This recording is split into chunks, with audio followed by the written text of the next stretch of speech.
rêver grand et réaliser grand. Merci.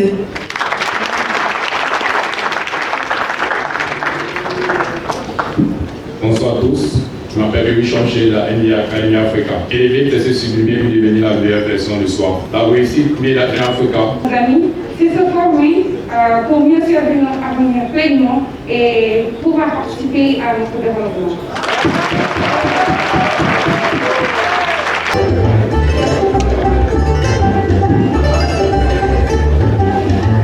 Merci, merci Ulrich, great job.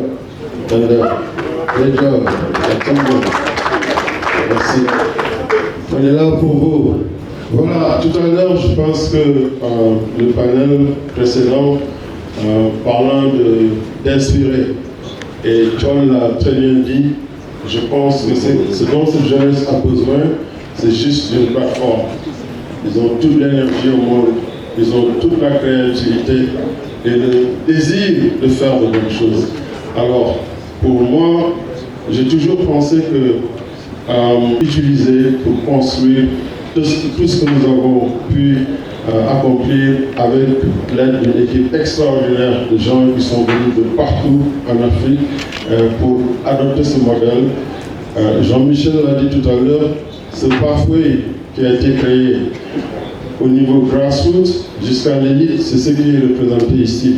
Des jeunes qui sont initiés à ce sport et qui peuvent rêver de faire de grandes choses à travers ce sport. Maintenant, avec l'avènement de la Basketball Africa League, ils peuvent accomplir ce rêve sans avoir à quitter le continent africain, mais aussi au-delà du terrain. Vous tous, ici, vous pouvez ne pas être doués au basket, mais vous pouvez trouver de grandes choses à faire dans cette industrie que nous allons créer. L'objectif, pareil avec John, pourquoi je suis rentré avec mes valises à Johannesburg pour lancer NBA Africa, c'est parce que nous avions ce devoir et cette opportunité vraiment de travailler pour construire l'Afrique que nous voulons voir. Alors, on a cette responsabilité.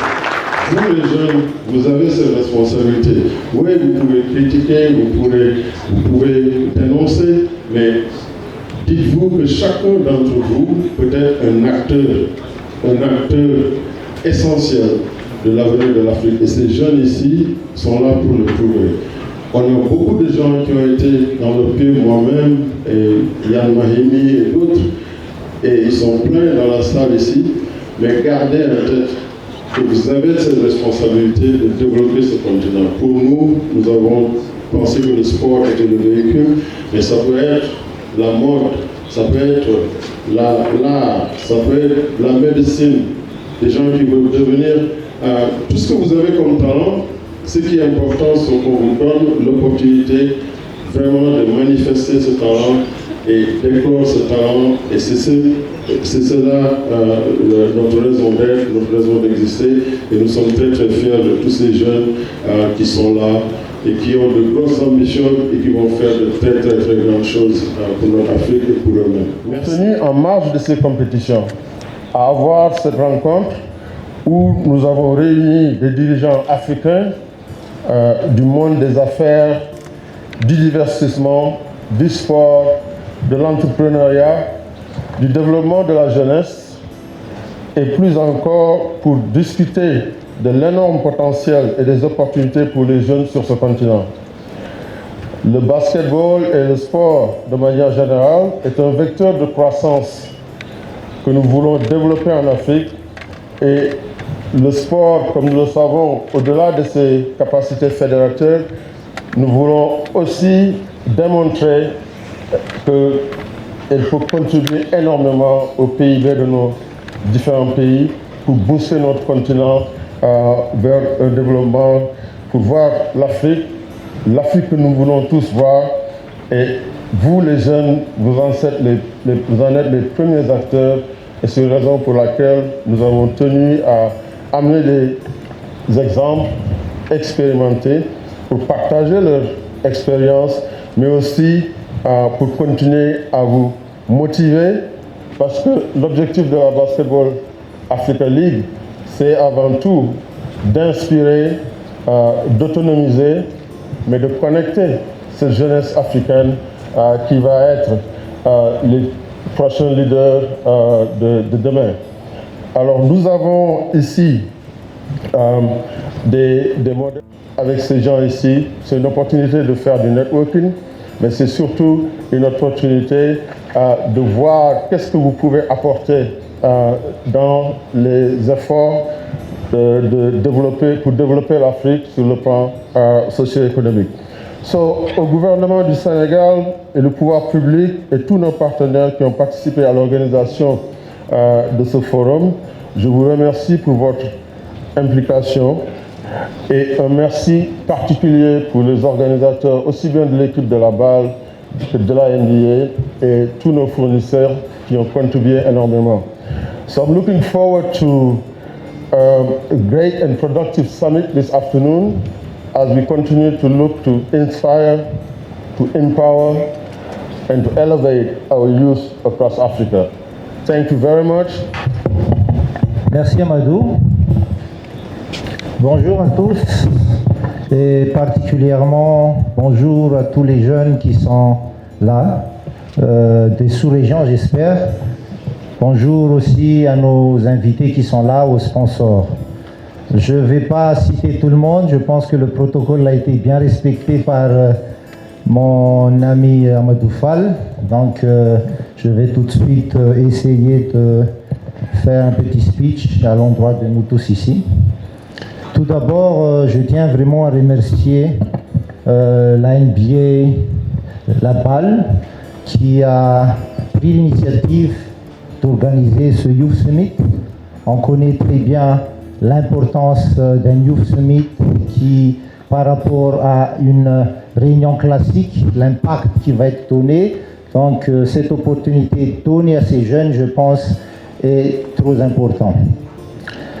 Dans le cadre du partenariat qui a été fait depuis quelques années avec la NBA qui a fait naître le Basketball Africa League, je pense qu'à chaque année, il y a toujours une amélioration des initiatives et tout ce qui a été prévu, je pense, dans notre partnership se met en place petit à petit. Donc, félicitations aussi aux organisateurs, aussi à ceux qui ont aidé la BAL. Donc, je ne vais pas citer les programmes, mais sachez que des programmes de développement des jeunes au niveau sport, au niveau sportif ont été mis en place à travers des rencontres, à travers des camps des jeunes, suivant un process qui était clair pour un développement de talent à la base jusqu'au sommet. Le sommet, comme vous le savez, un jeune, son désir, c'est d'aller jouer dans le très haut niveau, la NBA, dans son équipe nationale, etc., etc. Mais à côté de ce pathway, comme on dit en anglais, de ce cheminement sportif, le programme a aussi mis en place tout un programme éducatif. Et c'est pour cela que vraiment la FIBA, à travers ce partenariat, se félicite et félicite la NBA parce que ces jeunes qui sont concernés aujourd'hui par ce programme d'ici 1, 2, 3 ans vont emmener des changements, des grands changements dans le continent. Et comme les thèmes qui sont choisis aujourd'hui, je viens de les découvrir, qui sont très pertinents, mais quand on voit le débat qui va se mettre en place aujourd'hui va être très riche et va emmener tous ces jeunes d'ici quelques temps à changer, à faire face à tous les challenges de développement qui sont réels. On a tous les challenges au niveau de la santé, le Covid, les challenges au niveau de l'éducation, comment adapter l'éducation par rapport à vos réalités, les challenges au niveau de tout ce qui est corruption, les challenges au niveau des changements environnementaux. Tout cela, c'est des thèmes qu'il faut réfléchir. Mais sachez que le sport, comme a dit tout à l'heure Madame la journaliste et comme a aussi répété notre ami président du BAL, le sport est un vecteur qui va vous emmener à réfléchir, à s'adapter. Et grâce au leadership du sport, vous allez pouvoir vraiment emmener de nouvelles idées à faire face à tous ces challenges. Je souhaite à tout le monde qui va participer aujourd'hui à ce Youth Summit de vraiment aller dans les fonds des sujets, dans les sujets pertinents et surtout d'amener des propositions. Je pense que c'est ça l'idée, d'emmener des propositions concrètes pour ce changement pour qu'on puisse faire face à tous ces challenges d'aujourd'hui et de demain. Donc voilà ce que je voudrais juste dire. Je pense que c'est en guise d'ouverture, on a le travail qui nous attend. Donc encore merci à tous et bon courage. Et surtout que ce partenariat entre FIBA et NBA puisse aller très loin. Merci à tous. Pour votre question, ma soeur, ce que j'ai fait, ce que j'ai pu faire là-bas aux États-Unis et même le retour au pays ici, il n'y a rien d'extraordinaire. Vous prenez un jeune Sénégalais qui est là, vous l'amenez dans n'importe quel pays du monde, il va trouver les moyens de réussir. Parce qu'on a, ici en Afrique, ces jeunes, ils ont cette énergie en eux. Ils veulent réussir, ils ont les capacités. Voilà. Ce que l'Amérique m'a donné, l'Afrique m'a fait naître, mais l'Amérique m'a donné l'opportunité to excel. Et si ces jeunes-là, on peut créer ces plateformes comme ça ici en Afrique, c'est pourquoi ce projet me parle, parce que quand je suis allé l'autre jour voir le match de football, c'est comme si j'étais à LA, ou Cleveland, Ohio, ou Washington, en train de regarder un match de football. Ça va faire rêver à nos jeunes. Ça va leur donner une plateforme pour pouvoir montrer leur talent et nous aider à développer ce continent. Donc, ce que, pour mon parcours, j'ai voulu juste aider ma mère. C'est tout ce que je voulais faire, parce que je viens d'une famille polygame de 28 frères et sœurs. Donc, c'était vraiment difficile. Je voyais ma mère se lever 4 heures du matin, nettoyer la maison, cuisiner pour plus de 30 personnes et jamais de merci de personne. Et c'était difficile tellement de conditions de dire que je veux changer la vie de cette dame-là. Et j'ai pris ça comme moteur, comme énergie. Et c'est ce que j'ai amené ici à Dakar à l'âge de 16 ans. Arrivé aux États-Unis avec ces $20, j'avais pas beaucoup, mais j'avais cette énergie, cette promesse que j'avais fait à ma mère à l'âge de 12 ans, que je dois changer ta vie, m'a accompagné aux États-Unis. Et arrivé là-bas, je n'ai pas voulu juste travailler comme immigré et envoyer de l'argent. Quand j'ai vu les opportunités, j'ai dit que je vais faire partie de ces gens qui vont diriger ce pays-là. Et personne ne va me donner ça. Et c'est ce que j'ai vu aussi aux États-Unis que je veux faire ici dans mon pays et dans mon continent. Donner l'opportunité aux gens qui méritent ces opportunités. Les Anglais disent que in America, when you are willing to work for any of your dreams, anything becomes possible. And we have to make that happen here in Senegal. Et c'est ce que j'ai fait.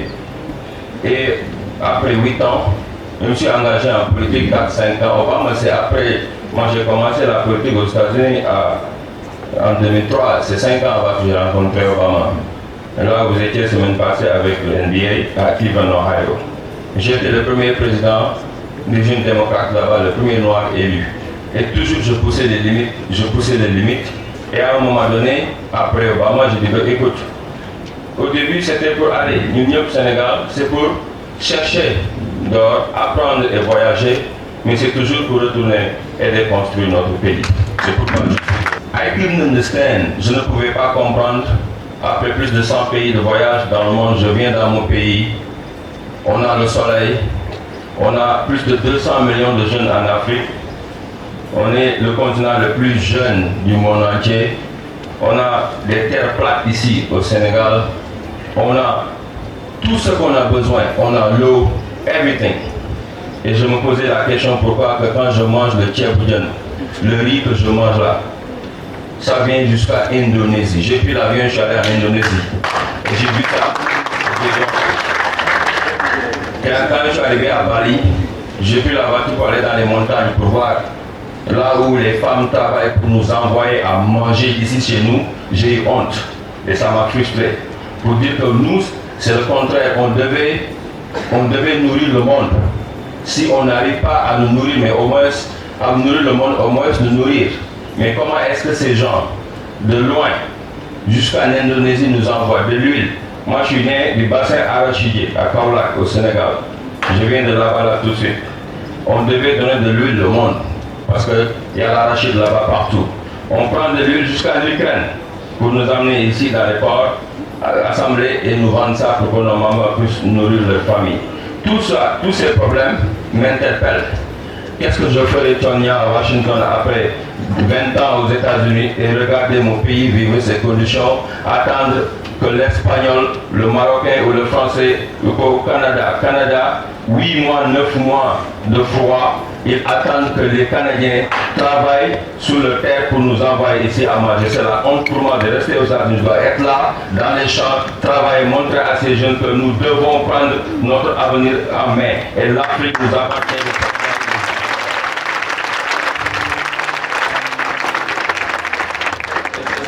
Que je veux voir, ce Sénégal que je veux léguer à mes enfants, que ce Sénégal que je veux prendre comme exemple qui va développer l'Afrique et le monde, comme on est en train de voir ce que Kagame est en train de faire, ce que le président Macky Sall est en train de faire, que nous, la nouvelle génération sénégalaise et africaine, nous allons contrôler ce pays et l'économie de notre continent et changer le continent. Je le dis et je répète que l'Afrique va changer et sa jeunesse va le changer et je ferai partie avec vous sur le développement de ce continent. Hier, je viens tout juste de Birkelane, dans le département de Birkelane, visiter les champs là-bas et rencontrer les jeunes dans un lycée qui s'appelle Amaho. Là-bas, c'est 42 villages autour de la ville. Sur les 42 villages, les jeunes m'ont dit, et le préfet et le maire, qu'il n'y a que 4 villages qui ont de l'électricité. Les jeunes du lycée, une majeure partie d'entre eux font 12 km de marche pour arriver à l'école. Ça fait partie de notre responsabilité. Jusqu'à présent, dans ces villages reculés du Sénégal, tu vas dans les hôpitaux, nos mamans, nos tantes, ils vont dans les hôpitaux, ils ne peuvent pas se soigner. Ici, à Dakar, tu vas dans les hôpitaux, tu n'as pas 5 000, 10 000 francs parfois, tu ne peux pas te soigner. Tous ces problèmes nous interpellent. Il y a beaucoup qui veulent la même chose, qui n'ont même pas accès parce qu'ils ne peuvent pas sortir de ces villages, parce qu'ils n'ont même pas de route pour arriver ici. Ils n'ont pas d'électricité. Leurs parents ne peuvent même pas leur donner assez pour manger. On a besoin de vous. Vous êtes l'avenir de l'Afrique.